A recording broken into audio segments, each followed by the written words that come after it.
हम सभी मोबाइल के प्रभाव से अपने नैतिक मूल्यों को खोते जा रहे हैं। परिवार, समाज, राष्ट्र के प्रति हमारा क्या जीवन मूल्य है नहीं मालूम।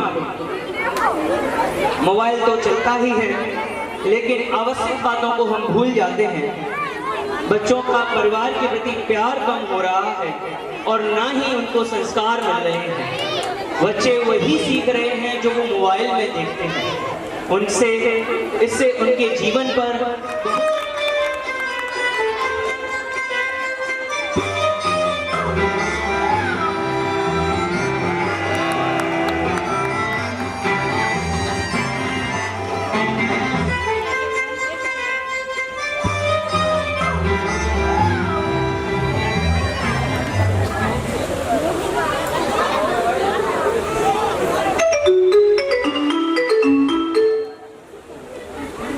Yeah.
इस सुविधा का जहां हमें प्रयोग करना चाहिए वहीं हम प्रयोग करें। और आगे इस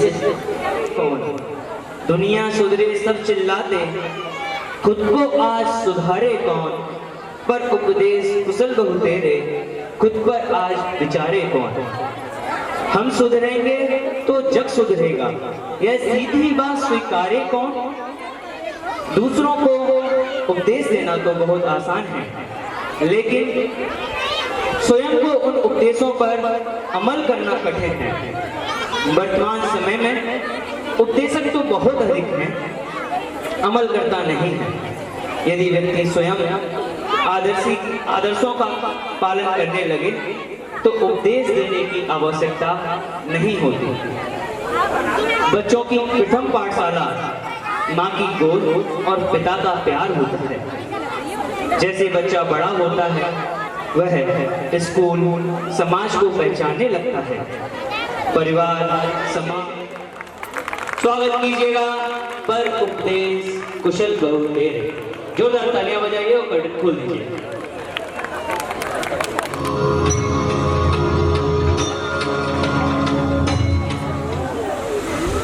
महावीर जयंती का कितना पावन दिन है।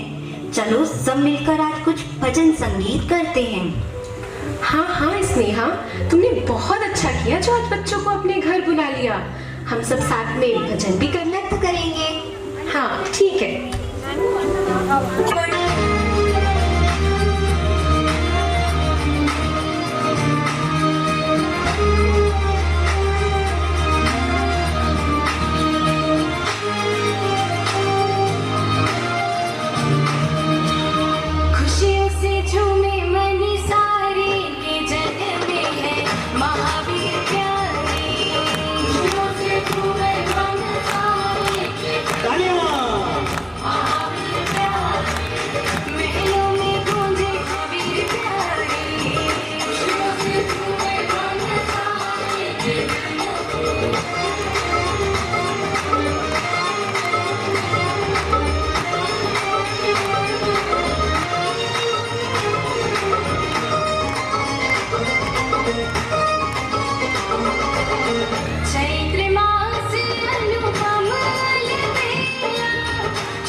बताती हूँ। आज महावीर जयंती का कितना पावन अवसर है। भगवान महावीर ने 2600 वर्ष पहले कुंडलपुर के राजा सिद्धार्थ के घर जन्म लिया। छोटी सी उम्र में उन्होंने वैराग्य लिया और कठोर तप करने के बाद केवल ज्ञान प्राप्त किया। मात्र 72 वर्ष की उम्र में उन्होंने मोक्ष प्राप्त किया। बच्चों, भगवान महावीर ने संसारी प्राणियों को उपदेश दिया कि मनुष्य जन्म से नहीं कर्म से महान बनता है। सही कह रही हो स्नेहा। बच्चों, भगवान महावीर ने संसार में शांति के लिए जियो और जीने दो का उपदेश दिया है। आज भी हम सब उनके बताए हुए उपदेशों पर चलकर आनंदमयी जीवन जी रहे हैं। बेटा, हम सबको ईश्वर के बताए हुए मार्ग पर चलना चाहिए। कभी भी झूठ नहीं बोलना चाहिए। सभी के प्रति दया का भाव रखना चाहिए।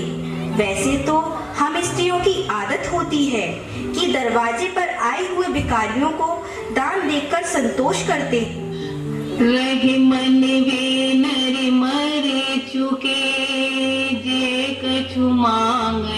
जाए, उनते पहले बे मुए जिन मुख निकसत नाय। लेकिन शास्त्रों में स्पष्ट लिखा है कि कुपात्र को दान देने से पाप का भागीदार बनना पड़ता है। ना जाने हमारे दिए हुए दान से वो भिखारी कौन कौन से कुकर्म करता होगा और उनके द्वारा किए गए पाप का फल दान दाता को ही भुगतना पड़ेगा।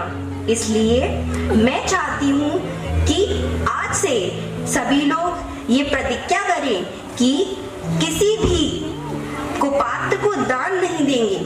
दान तो अपाहिज व असहाय को देना चाहिए, किसी संडे मुसंडे या ढोगी को नहीं।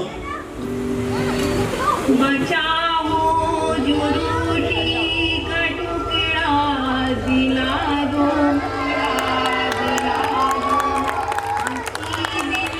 सभी का भला चाहते हैं, हमारी लाडियों की दुआ चाहते हैं, हमारी लाडियों की दुआ चाहते हैं।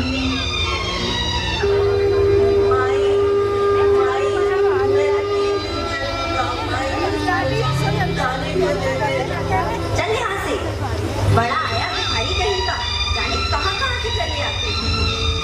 नहीं माई, नहीं, मैं झूठ नहीं बोल रहा माई, मुझ पे दया करो, मुझ पे दया करो माई, खाने को दे दो। माँ दे दो ना, कितना भूखा है बेचारा। अरे तुम्हें क्या मालूम, ये ढोंगी होते हैं। चल निकल यहाँ से। अच्छा माँ, मैं जाता हूँ, आपके बाल बच्चे सुखी रहे। माँ आपको दे देना चाहिए था, वो कितना भूखा था। निरंजन, अल्लाह निरंजन, जो दे उसका भी भला, जो ना दे उसका भी भला। अल्लाह निरंजन, अल्लाह निरंजन। अरे महात्मा जी आप, आज शनि अमावस्या है, शनि देव तुम्हारे सारे कष्ट दूर करेंगे। हाँ हाँ मैं अभी आई।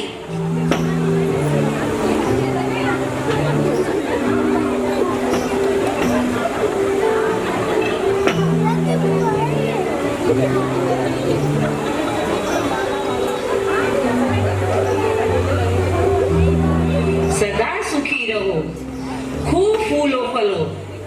अलग निरंजन, अलग निरंजन, अलग निरंजन। जो दे उसका भी भला, जो ना दे उसका भी भला। क्यों? कैसी कथनी और कैसी करनी?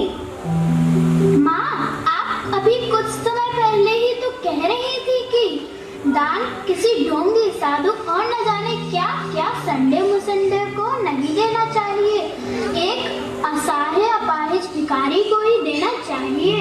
फिर आपने, तुम तो अभी बच्चे हो, तुम्हारी तो अभी खेलने कूदने की उम्र है, तुम इन सब बातों में क्यों पड़ते हो? इन सब बातों से तुम्हें क्या लेना देना? मुझे इससे क्यों नहीं लेना, मुझे बताओ। अभी वो लंगड़ा अपाहिज आया और आपने उसे भगा दिया, बेचारा कितना भूखा था। तू भला इस संसारिकता को क्या जाने? बेटा, यहाँ जो कहा जाता है वह सब किया नहीं जाता। जब मास्टर जी आते होंगे अपना बस्ता संभाल, मुझे भी चौका चूल्हा देखने दे।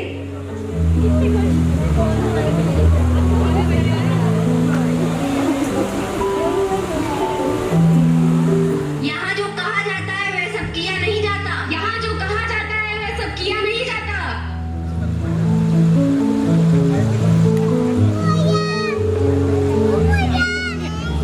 शाबाश बेटा, शाबाश। अतः मनुष्य को तन मन से विद्या का उपार्जन करना चाहिए, अपना समय व्यर्थ में न गंवाकर दिन रात अध्ययन में लगे रहना चाहिए और प्रगति करना चाहिए। विद्या प्राप्ति का लक्ष्य एक पवित्र कार्य है। इसमें तुम्हें अपने सहपाठियों की भी सहायता करनी चाहिए। जाओ बेटा, मेरे लिए एक गिलास पानी तो ले आओ। और हाँ, तुम्हारी माँ कहाँ है? माँ अंदर खाना बना रही है।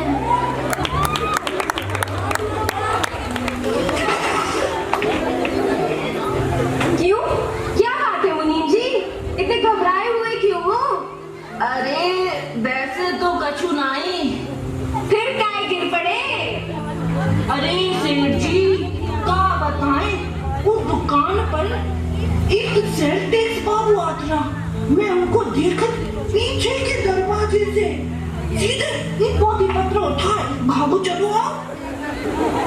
वो ससुरा हमको टुकुर टुकुर देखत रहे। ठीक है, तो इसमें घबराने की क्या बात है? नहीं सेठ जी, हम जानते हैं जितने भी ऑफिसर है ना तिहाई एहसान तले दबे हैं, लेकिन का करे सेठ जी, आजकल की समस्या ठीक ना है। मोदी को जमानो है, सही बता मोदी को। ठीक है, तो इन कागजातों को ले जाके बेसमेंट के लॉकर में रख दो और वो सेल्स टैक्स ऑफिसर है ना, उसको घर पे भेज दो। ठीक है सेठ जी, हम जा रहे हैं।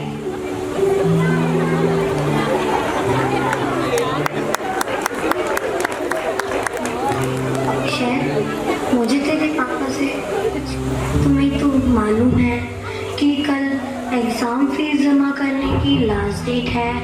पापा घर पर भी नहीं है और बहन की तबीयत भी खराब है। अरे अक्षय बेटा, कौन है? नमस्ते अंकल जी, मैं अक्षय का फ्रेंड हूँ। जी हाँ पापा, ये मेरा दोस्त है, पढ़ने में बहुत होशियार है, लेकिन क्या? एग्जाम फीस जमा करने के लिए सिर्फ 1000 रुपए हैं। 500 रुपए की आवश्यकता है। पापा भी घर पर नहीं है, बहन की भी तबीयत खराब है, माँ व्यवस्था नहीं कर पाई। हाँ पापा, 1500 रुपए ही तो एग्जाम फीस लगी है। अंकल जी, अक्षय आपकी बहुत तारीफ करता है। उसने ही तो बताया है कि आप बहुत दयालु, परोपकारी और समाजसेवी हैं। आप मेरी भी मदद कर सकते हैं। बेटे, मैं इस समय लाचार हूँ। देखो मेरा पर्स भी खाली है। अंकल जी, ऐसा ना कहो, मुझे तो आपका ही सहारा था। मेरी साल बर्बाद होने से बचा लो, प्लीज बचा लो। पापा कुछ भी कीजिए, थोड़ी सी तो मदद कीजिए ना। मैं इस समय कुछ नहीं कर सकता बेटे। मेरे लिए अक्षय और तुम समान हो, पर मुझे खेद है कि इस समय मैं तुम्हारे लिए कुछ नहीं कर सकता। निराश मत हो, कुछ और उपाय करो। नमस्ते सेठ जी, नमस्ते। इधर बैठिए। कहिए, कैसे आना हुआ? वैसे तो आपकी दुकान पर आया था मुनीम जी द्वारा। क्या काम है?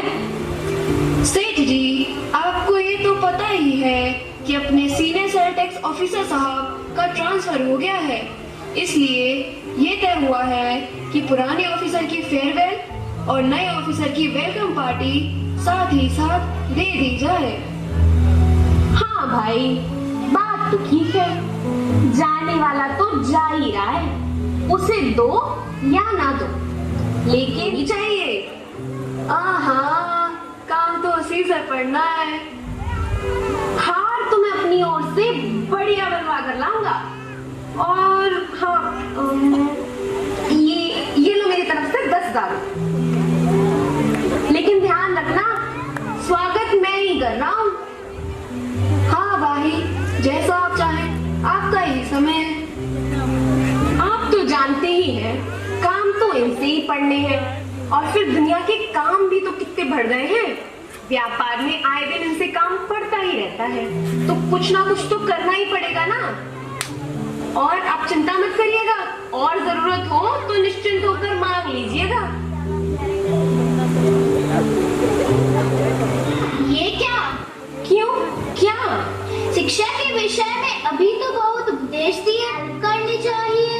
हाँ, तो मैंने कोई गलत थोड़ी कहा था। बेचारा निर्धन मेरा दोस्त आपसे दया की भीख मांग रहा था। केवल 500 रुपए की ही तो बात थी, आपने उसे खाली बस दिखा दिया और अब 10,000। तुम अभी नादान हो बेटे। इस संसार में जो कुछ कहा जाता है वह सब किया नहीं जाता, और तुम इन सब बातों में कहाँ उलझते हो? अपनी पढ़ाई पर ध्यान दो।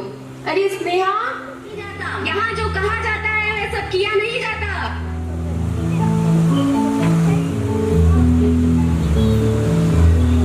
नमस्ते अंकल जी। नमस्ते बेटा। अरे अक्षय, देखो तुम्हारा दोस्त आ गया और तुम्हारे ट्यूशन का भी टाइम हो गया है। चलो पढ़ने की व्यवस्था करो।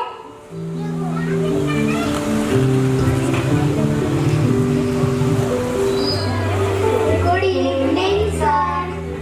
गुड इवनिंग, बैठ जाओ। सर आज आप क्या पढ़ाएंगे? बैठो, अपना अपना चैप्टर याद करो। ये बड़ी मेरे बारे में वैसे ही लोगों ने इतना भड़का रखा है, कल कुछ कोई कमी मिल गई तो मेरी तो आफत ही आ जाएगी। क्या करूं, कैसे उनका मन बदलूं, कैसे जोरदार प्रभाव डालूं? समझा, ठीक, यही ठीक रहेगा। बच्चों, मैं चाहता हूं कि तुम अपनी कक्षा के सभी अन्य साथियों को जो तुम्हारे घर के पास रहते हैं उन्हें जल्दी बुला लाओ।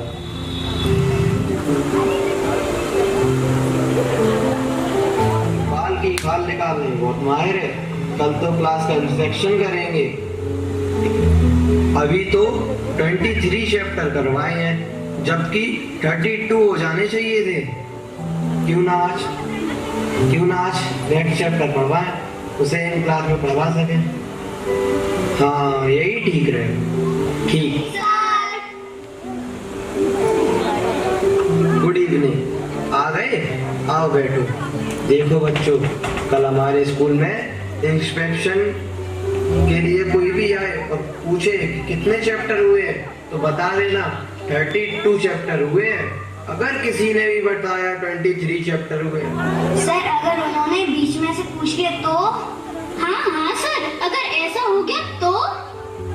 तू अपनी काली जुबान बंद रख, चुप रहे और जो मैं कहूँ वही करो। चलो 33वां चैप्टर निकालो, मैं आज उसे पढ़ाऊंगा। सर क्या बात है? एक बात कहूँ सर? बता, तू क्या कहना चाहता है? सर अगर 23 से लेके 32 तक पेज फाड़ के हटा दी जाए तो कैसा रहेगा? हाँ, तू ही तो एक अकल की तुम है। छोटा मुंह बड़ी बात, जो मैं बताऊं उतना ही समझो।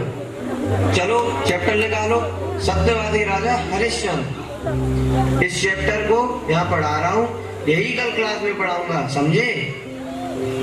ध्यान रखना, कोई चालाकी न दिखाए, नहीं तो चमड़ी उधेड़ दूंगा। और जो लोग नहीं आए उन्हें भी समझा देना। Okay sir. हाँ, मैं पाठ का सारांश समझा देता हूँ।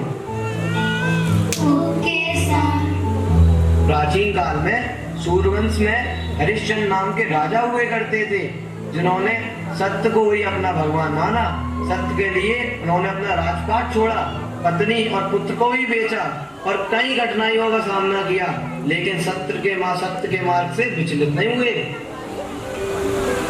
अगर इंस्पेक्टर साहब ये पूछे कि इस पाठ से तुम्हें क्या शिक्षा मिलती है, तो जो मैं बता रहा हूँ वही उत्तर देना, समझे? जी सर। जीवन में अनेक कठिनाइयों के आने पर भी राजा हरिश्चंद्र की तरह ही हमेशा सत्य के मार्ग पर चलना चाहिए, ठीक है?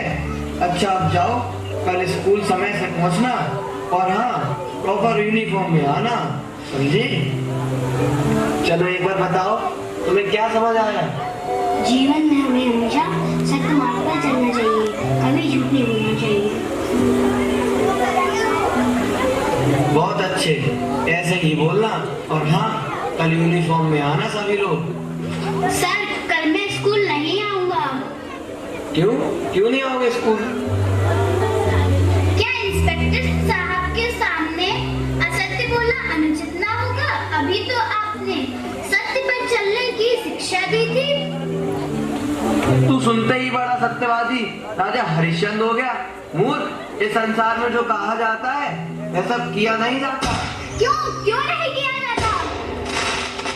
क्या बात? सेठ जी, कल ये स्कूल नहीं जाना चाहता। क्यों, क्या बात है? स्कूल क्यों नहीं करूं? क्या सीखूं? आप सभी जो कहते हैं वह सब करते तो नहीं, मैं क्या सीखने जाऊं? मैंने तो महावीर भगवान का उपदेश सुना कि हमें कभी झूठ नहीं बोलना चाहिए, किसी का दिल नहीं दुखाना चाहिए, सभी के प्रति दया का भाव रखना चाहिए।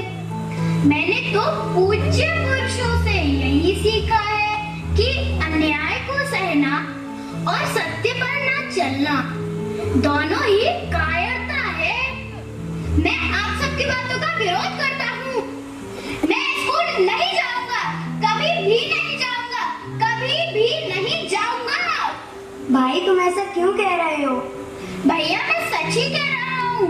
ऐसे फालतू उपदेशों में क्या रखा है? अभी मेरी माँ ने, मेरे पापा ने और अभी अभी तुम सबके सामने गुरुजी ने भी यही कहा। यहाँ जो कहा जाता है वैसा किया नहीं जाता।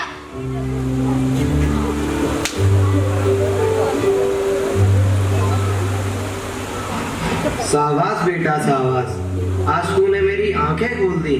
मैं स्वार्थ के वशीभूत होकर तुझे गलत राह दे रहा था, इसके लिए बेटा मुझे खेद है। वास्तव में मनुष्य को वही कहना चाहिए जिसे वह करता हो। बेटा मैं तुम्हारी माँ जरूर हूँ, तुमने आज मुझे शिक्षा दी है, इसके लिए मैं कृतज्ञ हूँ। हाँ बेटा, हम लोग स्वार्थ में इतने अंधे हो जाते हैं कि उचित अनुचित का ध्यान ही नहीं रहता। भगवान तुम्हें इतनी शक्ति दे कि तुम अपने जीवन में कभी पथभ्रष्ट ना हो सको।